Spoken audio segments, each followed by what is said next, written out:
Сәлем достарым. Бүгін мен сіздерге тағы бір Nugabus Medical'дың өнімі NM200 деп аталатын проектормен таныстыратын боламын.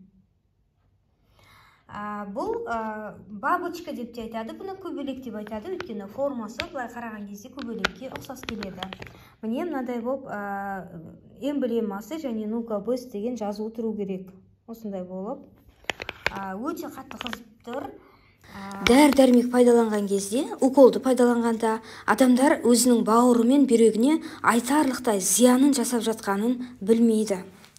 Ал ол байғұстарда тіл болса, бар даусымен айқайлаған болар еді. Олардың қолынан басқа не келсін, тек сыздап ауырып қояды, болды. Басқа қолынан ештеңе келмейді. Ал адам не істейді? Мен бүйрегім ауырып тұр екен дейді да, оның үстіне канифрон іше салады.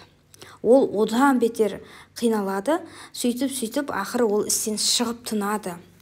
Оны мысалға жаңағы өзі шаппақ түгіл зорға жүріп жүрген атқа ұқсатам. Кейбір адамдар ауырып жүрген мойындағысы келмейді, дәрі-дәрмекпен емделеді. Сол сияқты шаппақ түгіл жүре алмай жүрген атты бәйгеге апарып қосқанмен бірдей ғой. Оны қамшылайды. Соңында не болады? Істен шығып тынады. Яғни атты сабап, ол атты жерге құлауына мүмкіндік жасап қояды. Бұл әрине дұрыс емес. Қандай ауру болса да, оны дәрі-дәрмексіз емдеуге болады. Ең алдымен тіпті дәрі-дәрмекті айтпас бұрын ең болмаса дұрыс тамақтануды қолға алатын болсақ та, осы аурулардың тең жартысы бізде болмаған болатын еді. Енді дәрі-дәрмексіз ем түріне көшетін уақыт әлдеқашан келді. Сондықтан мысалға бүйрек ауырды екен деп канифрон іше салып, тұмаураттым деп антигрипин іше салып, жөтелдім деп амбробен іше салатын заманды ол енді білмеймін, оны қою керек сияқты меніңше. Енді дәрісіз емнің өзі өте жақсы нәтиже беретініне сену керек. Енді бұл жерде дәрі-дәрмек өндірушілерді кінәлаудың да қажеті жоқ сияқты меніңше. Дәрі-дәрмекті адамдар өндіреді. Не үшін? Өйткені дәрі-дәрмек жасау арқылы миллиондаған, миллиардтаған ақшалар тауып отыр олар. Сондықтан пайдасы жоқ дәрі-дәрмектерді әрине шығара береді. Өйткені оны қажет етіп отырған адамдардың бар екенін біледі. Мысалға, арақ пен темекінің зиян екенін әлдеқашан дәлелдеді ғалымдар. Бірақ сонда да соны сатылымға қойып отыр. Ақылың бар ма, оны зиян екенін білде, пайдаланба. Оған сен оны пайдалансаң, оған кім кінәлі? Оған тек өзің кінәлі дейді олар, болды. Сөйтеді де, арақты да, темекіні де, коланы да, ең бір зиян нәрселердің барлығы сатылымда жүр. Дәрі де дәл сондай. Бірақ адамдар не деп ойлайды? Дәрі деген кезде бұл мені емдейді деп ойлайды. Жоқ, емдемейді, мүлдем емдемейді. Мысалға, давлениені түсіретін дәрілер көп. Кейбір кезде тегінде беріп атады. Соны үзбей өлгенше ішесің дейді. Қанша уақыт ішемін деп сұрап көріңіздерші. Мысалға, жүрек ауыратын адам, қан қысымы бар адам, неше түрлі дәрілер бар. Мысалы, өзімнің туысқандарым ішеді кейде. Енем ауырған кезде қайнапаларым ішеді.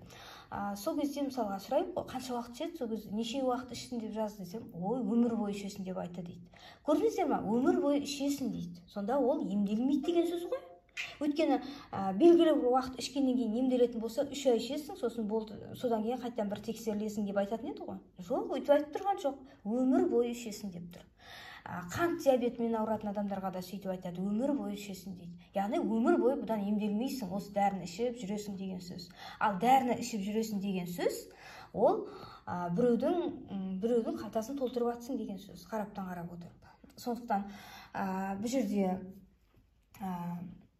адамды кінәлаған кезде, мысалы, кім кінәлі деп ойлаймыз? Дәрі-дәрмек өндіруші кінәлі ме? Әлде сатып алушы кінәлі ме? Әлде соны дұрыс жолға қоя алмаған мемлекет кінәлі ме?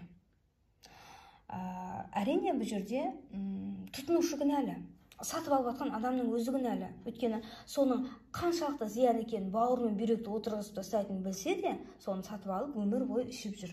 Яғни кінәлі болғанда кінәлі емес, ақымақ деп айтуға болады негізі. Сондықтан дәрі-дәрмексіз емге көшкен дұрыс. Ұзын сөздің қысқасы, менің достарым, оқырмандарым, денсаулықты бағалай білейікші. Дәрі-дәрмекті көп пайдалануды азайтайық. Көптеген ауруларды осы Нугабест бен емдеп алуға әбден болады. Алтын ине де өте жақсы көмекші. Алтын ине тіптен жақсы нәрсе. Нугабест те жақсы нәрсе. Мен өз көрермендеріме ең жақсылардың жақсысын ғана ұсынамын. Өзім дұрыс білмейтін саланы мен мүлдем айтпаймын. Мен өзім практикамнан өткізген нәрсені барып айтамын. Сондықтан Нугабесті бір рет алып қойып, өмір бойы пайдалануыңызға болады. Бұның сапасы деген енді керемет жасалған. Мынаны сіз жұмысыңызға алып барып пайдалана берсеңіз де бола береді. Автобуста отырып, таксидің ішінде отырып, машинаңызда, өзіңіздің көлігіңізде отырып пайдалана берсеңіздер де өте жақсы нәрсе.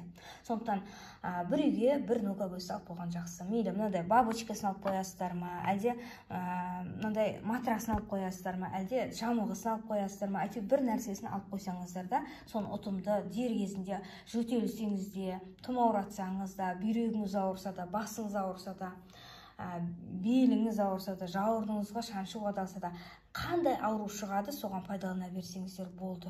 Ал ауру әбден асқынған кезде бар, бұл онкология болады, осыны біліңіздер. Негізі онкологияның пайда болуы туралы мен бір жақсы видео түсіргім келеді, бірақ мен 10 минуттық видео түсіргім керек болды осы кезде, бір ай бойы. Сондықтан ол 10 минуттың ішіне сыймайды. Сондықтан түсіре алмай жүрмін, кейін бір видео салатын боламын. Осы онкологиялық аурулардың пайда болу, психосоматикасына тоқталатын боламын. Енді сіздерге мен ең жақсы емдерді айтудан жалықпаймын. Алтын ине болсын, Нугабест болсын, түрлі курстарым да бар, тегін курстарым да бар, ақылы курстарым да бар. Содан мен айтудан жалықпаймын. Бірақ тыңдайтын құлақ болса кәне деймін. Сондықтан мен сіздерден айтудан шаршамайын. Сіздер де тыңдаудан жалықпаңыздар. Лайк басудан, комментарий қалдырудан, соңына дейін көруден, видеомнан жалықпаңыздар. Бір-бірімізге көмектесіп жүрейік. Сіздермен болған Айнұр Оразымбетова. Сау болыңыздар, дендеріңіз сау болсын. 364 түрлі аурудан Алла өздеріңізді сақтасын дей отырып, мен өздеріңізбен ертеңге дейін қоштасамын. Сау болыңыздар.